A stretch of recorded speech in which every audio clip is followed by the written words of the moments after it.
Hey, good morning, guys, or afternoon, or wherever you are. How you doing? So, guess what I've been doing all weekend? Which the weekend just started, but it seemed like yesterday too because of the holiday.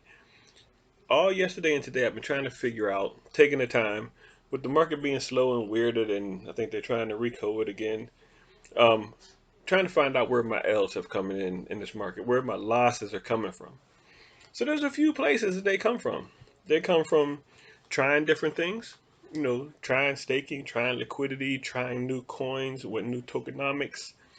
Um, there's some regular usage, just gas. Like how much do you spend on gas trying to make things happen?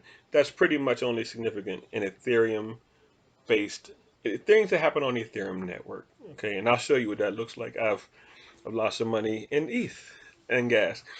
And then you have to you have to determine how you want to deal with it.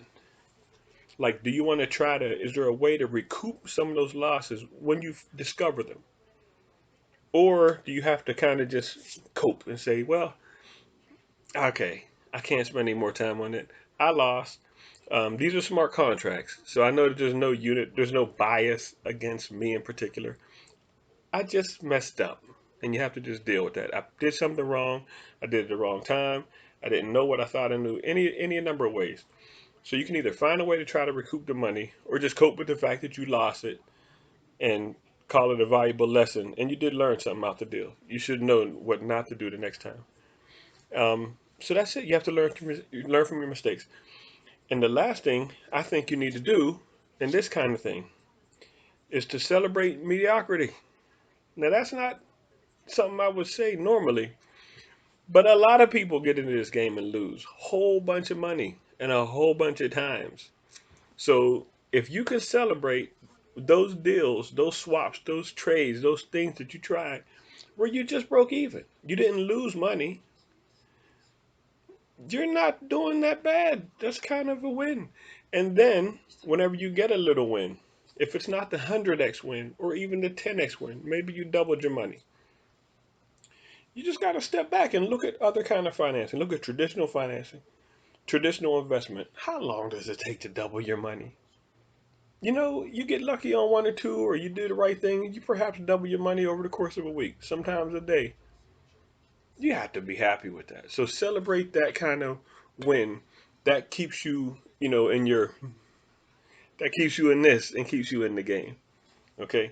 So I want to show you a couple things. One deal that really, well, first of all, I want to show you what my gas fees have looked like. What I've lost dealing with the Ethereum, and this is one wallet. I'll show you.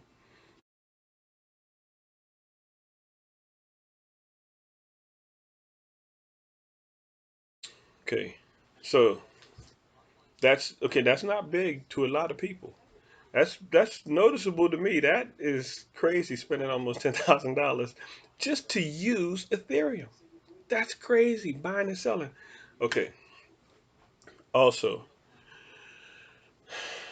so I did this thing. Like you try to learn liquidity, right? You try to learn how to provide liquidity. I don't come from a financial background. So when I'm learning decentralized finance, I'm actually learning finance and decentralized finance at the same time. So, and I still, as much as I feel like I know how to do, which is how I got in this predicament in the first place, I'm learning the more I learn how ignorant I still am to this whole arena. Okay. So I get into staking. I say, all right, I'm gonna stake some funds here. Liquid, I'm gonna provide liquidity, and then I'm gonna farm those and try to, bring in different yields.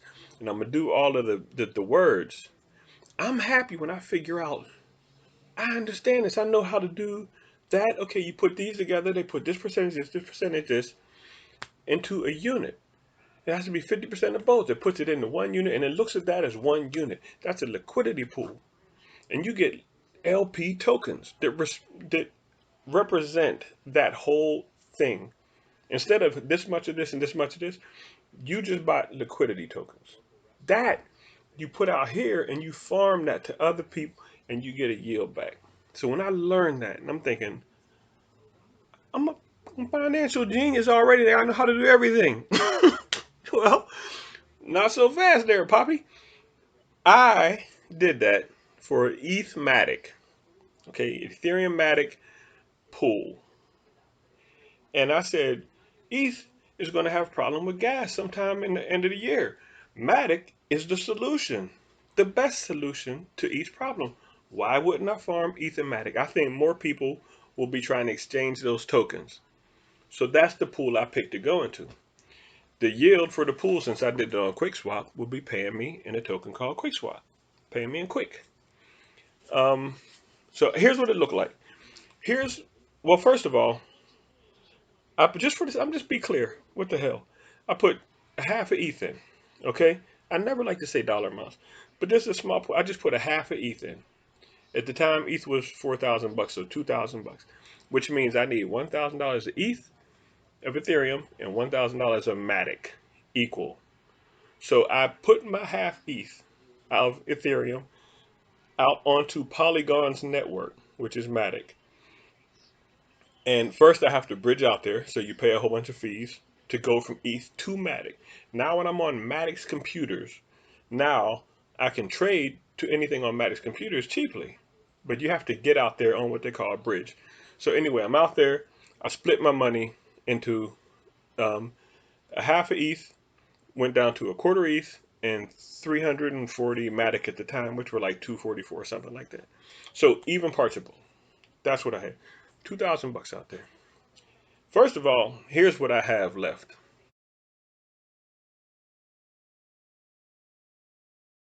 As of today, first of all, here's the reward, the yield that I got for staking $2,000 for 193 days. And just for proof of how long I actually did this stake ago, I'm going to show you my transaction on Ethernet Explorer. Here's that.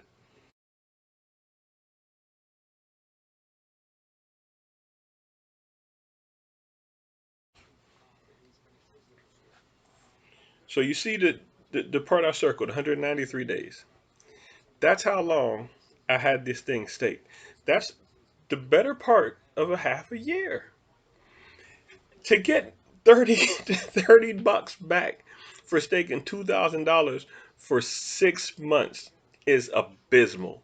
Even in regular bank, that's like 3%, somewhere between 3 and 6% return. That's horrible.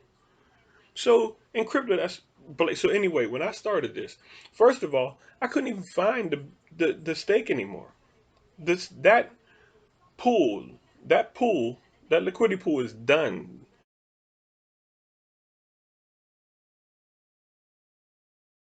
So that's why I haven't grown more than 30 bucks.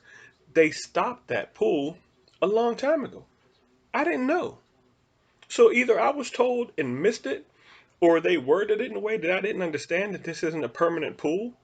But I'm expecting I'm going to put 2,000 in, and by the end of this bull run, the way prices were going when I did this in the beginning of the year, they were flourishing. So I'm thinking 2,000 will take me to 10,000, between like 3 and 4x between the coins, and then I'll get paid in quick, which was like 1,500 bucks at the time for one quick. I'm thinking I'll probably have earned one or two quick by then, so you can tack on another three, but it's probably expensive. All this thing, I'm thinking my 2 grand is going to 10 grand. It didn't. Here's what it went to.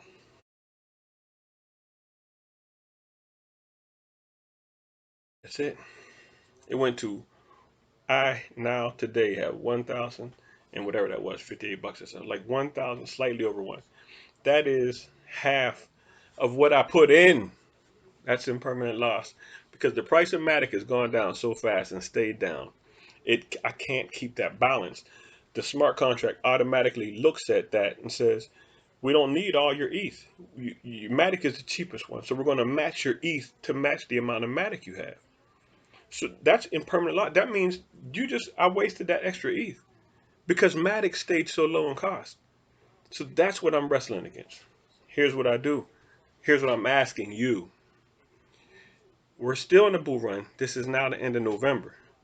Do I give Matic a chance to come up in price to recoup some of my extra ETH that are sitting out there in purgatory in this liquidity pool so I can get it out? I already know I'm not making any more yield because the pool is over.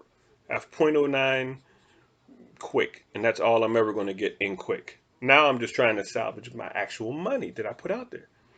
I can wait for Matic to come up, could any time now. It only has to get to 244 for me to be back solvent. Solvent's probably not the right word, but equal. Or I can take it out now, count my losses, say I expected 10, I got one. I feel like that's a $9,000 loss when actually it's a little bit less than 1,000. But it feels like 9 because in my head I had 10. That's a problem counting my chickens for the eggs hatch.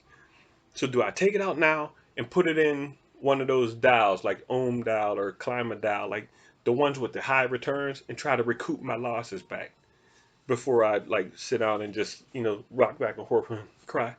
So I need to figure out what to do with that. But those are the types of things that you learn in crypto. Keep track of your money. Find out as soon as something looks like it's wrong, go chase it and look, where did this go wrong? Like find it, locate it, and cut it off right there. If you need to not be emotional, that's what they say. I have to preach that. You need to remind yourself to don't be emotional. Don't care about what you're stuck to and what you thought. When you see the loss coming, get out. Now that's not as in paper hand versus diamond hand, like staying in for your coin to do what it has to do. I'm talking something like this, where that pool ended, and I've been watching my returns not leave 0.09 quick. Like what? For months I've been looking at that. Like, why ain't I making any money?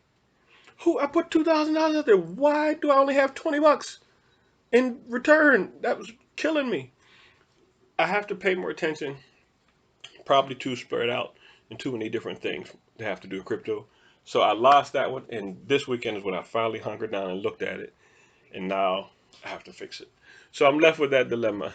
Do I let it sit longer and hope Matic takes a climb? It looked like it was taking a climb right before that Black Friday COVID thing happened. So I can take it out today, put it in one of these big dials that are making crazy returns and try to recoup it. Or let it sit for like another week and see if it can bring me back up and get my money back. And then I'll still take it out and put it in one of them things. But in that time, I may lose the low price of Climber right now or one of those dials during a little dip. This would be a nice time to buy that dip and, grow up with it. Okay, so that's what I'm into. Um, keep track of your L's. Keep track of your gas, your expenses, what you learn and what you lose, and celebrate small wins or break evens. Because this is a dog eat dog world out here. It's the Wild West. It's dangerous. You're losing stuff that you don't even know you're losing, but you're learning a heck of a lot. And I think you're going to be on the forefront of the money earners in the future. If you're still here right now, that's awesome. Now, I appreciate your time. I appreciate you hanging out. I would love it if you could take a look at some more of my videos. That would help YouTube say, hey, this is a guy that somebody might want to hear what he has to say. If you do. And if you don't, perhaps you could still drop me a like and a comment, cuss me out, whatever be it. And I appreciate the support. And again, I hope you go out, enjoy your weekend, and I hope you make some money.